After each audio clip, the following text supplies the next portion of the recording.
በአዲስ ኪዳን ነብይ የለም። አራት ነጥብ። ነብይ የለም፣ ነብይነትም የለም። ነብይነት የቆመው ጌታችን አምላካችን ኢየሱስ ክርስቶስ ከመወለዱ ከ400 ዓመት በፊት ነው። የነብይነት መለኪያ ወይንም መመዘኛ ወይንም ክራይቴሪያ በታሪክ ተገልጦ የማይታወቀው የእግዚአብሔርን ልጅ መገለጥ በመንፈስ ቅዱስ ገላጭነት መናገር መቻል። እሱ ተገልጧል፣ ተወልዷል፣ ተልኮ ፈጽሞ ወደ መንበረ ክብሩ አድርጓል። ስለዚህ በአዲስ ኪዳን አንድ ሰው ለምሳሌ መጻኢውን ነገር ቢገምትና ግምቱ ትክክል ቢሆን ነቢይ አያስብለውም።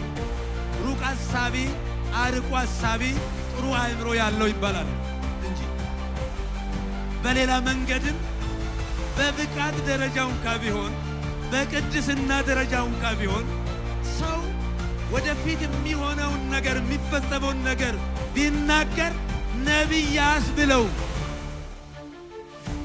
ነቢይ አያስብለው። ነቢይ የሚባለው የአካላዊ ቃልን መገለጥ በመንፈስ ቅዱስ ገላጭነት የተናገረ ብቻ ነው። ሁለተኛ ሐዋርያነት በዚህ ዘመን ያለው የሐዋርያ ሥራ ነው እንጂ ሐዋርያም የለም።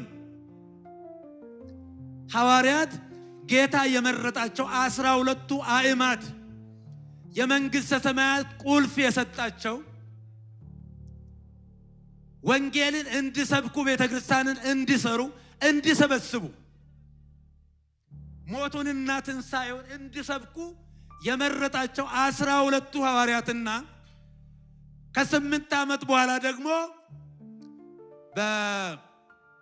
በደማስቆ መንገድ ራሱን የገለጠለት ሐዋርያው ቅዱስ ጳውሎስ ከ13ቱ ውጪ ሌላ ሐዋርያት የለም። የሐዋርያት አንዱን ሐዋርያ ወንጌልን አሳምሮ ፈትፍቶ ቀምሞ ስለሰበከ አንዱ ሰው ሐዋርያ አያስብለው። ብሉያትን ከአዲሳት፣ ንባብን ከትርጓሜ፣ ትርጓሜን ከምስጢር አጣፍጦ አዋህዶ ስለሰበከ አንድ ሊቅ ሐዋርያ አያስብለው። የሐዋርያነት መለኪያ አንዱ ኢየሱስ ክርስቶስን ሰው የሆነውን ፊት ለፊት ማየትና በእግሩ ስር ቁጭ ብሎ መማር ነው። ይገባችኋል አሁን?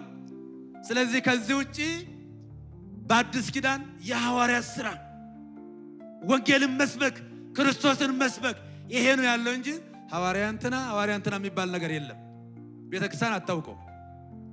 ምክንያቱም 72 አርድእት ነበሩ፣ እነሱን ሐዋርያት አላረጋቸውም። ታስተውሉ እንደሆነ ማቲያስ ሲተካ እነ ዮሴፍ ሌሎች ነበሩ ለምርጫ የቀረቡ። ነገር ግን እጣው ለማቲያስ ነው የወደቀው። ለምን? ማቲያስ በትክክል ከጌታ እግር ስር ቁጭ ብሎ ይማር ስለነበረ።